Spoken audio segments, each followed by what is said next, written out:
J'ai recueilli les paroles et je les ai dévorées.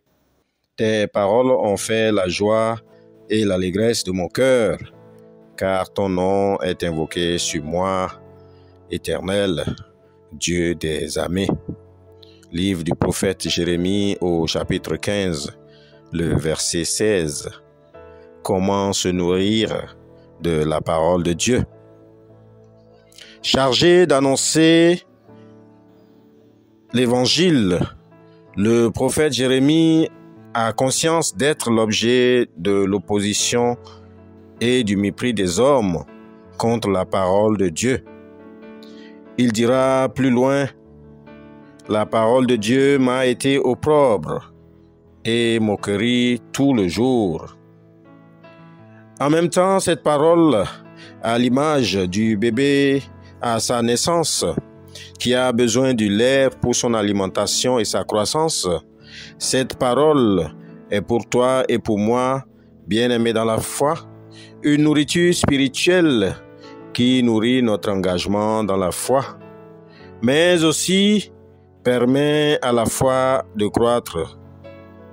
Nous passons ainsi, avec la parole de Dieu, d'une foi d'enfant à une foi mature.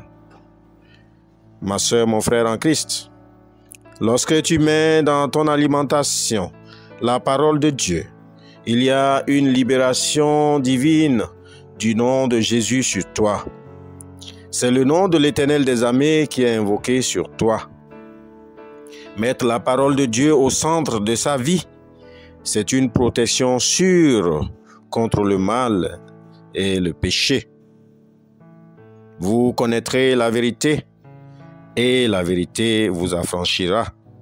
Évangile de Jésus-Christ selon Jean, au chapitre 8, le verset 32.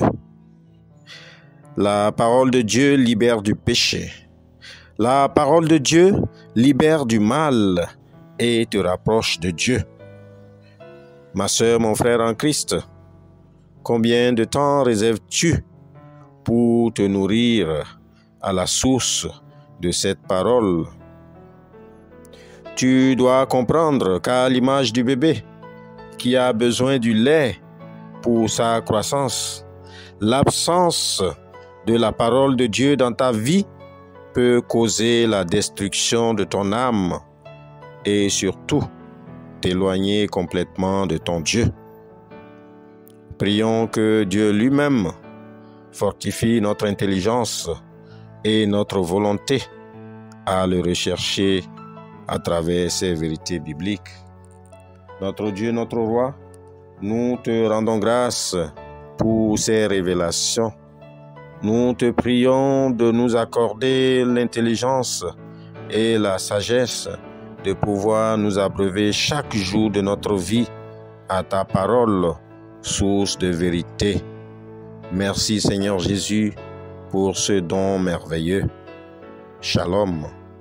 Passez une excellente journée dans la sanctification.